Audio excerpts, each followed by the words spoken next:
Olá, segunda-feira, 21 de março de 2022, e hoje eu, Lisiane Guerin, estou por aqui em substituição da doutora Karen Jobim, e não poderia ser diferente, né? Segunda-feira começando, quero desejar aqui uma semana abençoada para todos vocês, uma semana incrível, que tenha muitas oportunidades nessa semana para todos, uma semana abençoada para nós. Mas não pode ser diferente. Segunda-feira a gente já tem que começar trazendo as atualizações do direito previdenciário para vocês. Hoje eu vou trazer as seguintes notícias. Margem do empréstimo consignado dos aposentados e pensionistas sobe para 40%. INSS não pode revisar condições de concessão de benefício após 10 anos. E STF recusa a ação que pedia manutenção da revisão da vida toda. Bem interessante eu falar aqui da revisão da vida toda, porque é um assunto muito aguardado, né? Tem toda essa polêmica que agora retornou para julgamento, então tem muita gente aguardando. Se você se interessou, então, por algum dos assuntos que eu mencionei aqui, fica até o final desse vídeo para saber mais. Se você ainda não é inscrito no canal, se inscreva, ativa o sininho das notificações para ser notificado de todas as coisas que a gente traz aqui, de todo o conteúdo. E não esquecendo, né? Caso você queira deixar sua dúvida, comentário, crítica, elogios, enfim, pode deixar seu comentário aqui abaixo do vídeo ou pelo nosso canal do Instagram, @redeprevidência, ou pelo meu Instagram, @Lisiane Guerin. E vamos de notícia. Então, o INSS aumenta a margem do empréstimo consignado para 40%. Antes de falar sobre esse aumento, eu quero só recapitular um assunto que foi muito veiculado na semana passada, que foi quem recebe o benefício de prestação continuada, o BPC, também ter a possibilidade de fazer empréstimo. Por quê? Antes, apenas quem era aposentado ou pensionista, recebia pensão por morte, que poderia fazer esse empréstimo consignado no banco para ser descontado diretamente na sua aposentadoria, na sua pensão. E foi decidido que quem recebe o benefício de prestação continuada, que é destinado para pessoas carentes, pessoas que estão numa situação de vulnerabilidade social, também possam fazer esse empréstimo. Mas isso é só para recapitular tudo que foi falado na semana passada. E hoje eu quero falar sobre esse aumento para 40%. Então, desde janeiro, essa margem estava reduzida, no entanto, a nova medida é vista como uma forma de turbinar o dinheiro em circulação na economia, ou seja, é uma medida também para circular o dinheiro no país devido aos impactos da pandemia, né, que a gente ainda vem sofrendo no Brasil. Já falei aqui então sobre o BPC, e o que eu não falei é que quem recebe Auxílio Brasil também poderá fazer o empréstimo consignado. Esse valor de 40% pode ser 35% para empréstimo pessoal e 5% em despesas de saque com cartão de crédito consignado. Vale lembrar, então, que a modalidade de empréstimo consignado, como eu já mencionei aqui, é uma parcela que vem descontada diretamente na folha de pagamento do aposentado ou pensionista e agora também para beneficiários do BPC. A segunda notícia que eu quero trazer para vocês é: INSS não pode revisar condições de concessão após o prazo de 10 anos. Esse aqui é um caso de uma moradora do Rio Grande do Sul, de Carazinho, uma segurada de 44 anos, que recebia o benefício de aposentadoria desde o ano de 2004. O que aconteceu? No ano de 2018, ela foi chamada pelo INSS para fazer uma revisão do seu benefício. E o INSS cessou o benefício dela, dizendo que ela não poderia receber porque a deficiência dela, a incapacidade dela era de uma questão congênita, ou seja, ela tinha o nome correto aqui é pé torto congênito no membro inferior direito. Então, cessou o benefício dela. Ela ajuizou a ação, né, e que correu na segunda vara federal de Carazinho, e o processo foi julgado procedente, dizendo que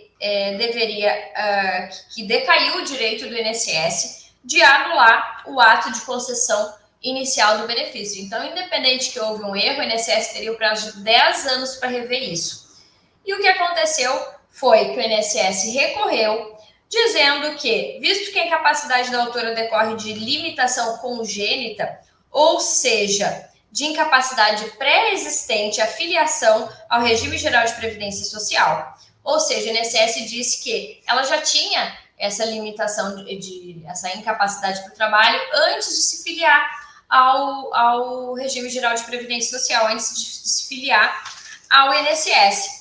A autora, então, interpôs um pedido regional de uniformização de jurisprudência junto à TRU e sustentou que o acórdão recorrido estava em divergência com o entendimento adotado pela segunda turma regional de Santa Catarina.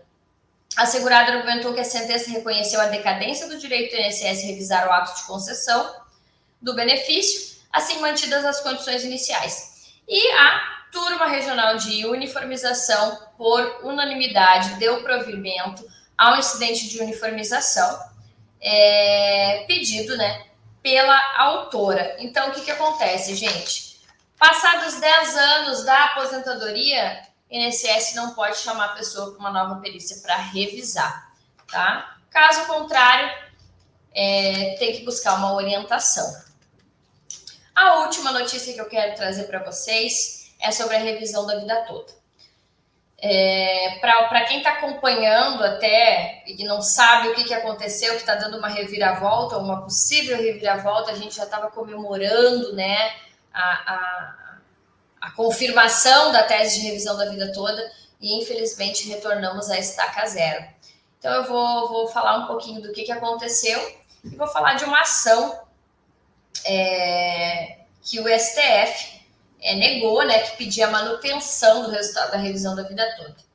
Então, vamos lá. O ministro Ricardo Lewandowski, do STF, negou um pedido feito pela Federação das Associações dos Aposentados e Pensionistas do Estado de Goiás, FAAPEGO, que tentava garantir a conclusão do julgamento que levaria ao reconhecimento da chamada revisão da vida toda.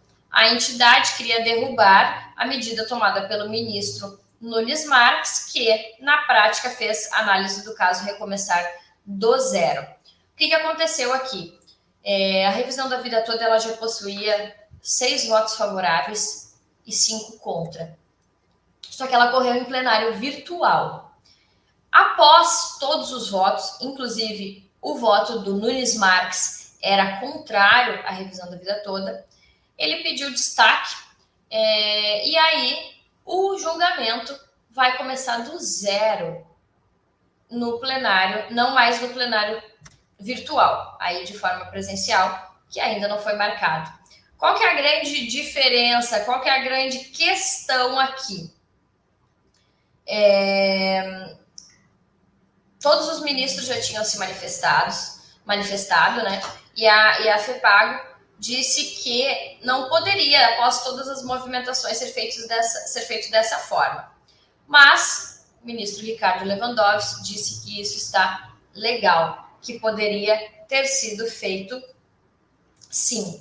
Mas, como eu ia falar, a grande questão é que o ministro Marco Aurélio Mello se aposentou. E ele já tinha votado em junho do ano passado favoravelmente à revisão da vida toda. Recomeçando a votação agora, o voto favorável do Marco Aurélio Mello não vai contar, como positivo para a reforma. E no lugar dele será o voto de André Mendonça, que vai poder participar. Ou seja, a gente estava com um placar aí de 6-5, e esse placar, dependendo dessa alteração, perdemos um voto favorável e não sabemos como será o próximo voto. Mas, infelizmente, ainda que com essa ação da Federação das Associações dos Aposentados de Goiás, infelizmente, o ministro Ricardo Lewandowski não aceitou. Então, estamos na estaca zero, aguardando o resultado desse novo julgamento da revisão da vida toda e torcendo para que seja um resultado favorável, que vai beneficiar aí milhões de pessoas no Brasil. É isso, gente. Obrigada a todos que estão acompanhando o canal. E quinta-feira eu estou aqui de novo trazendo as notícias para vocês. Um grande abraço.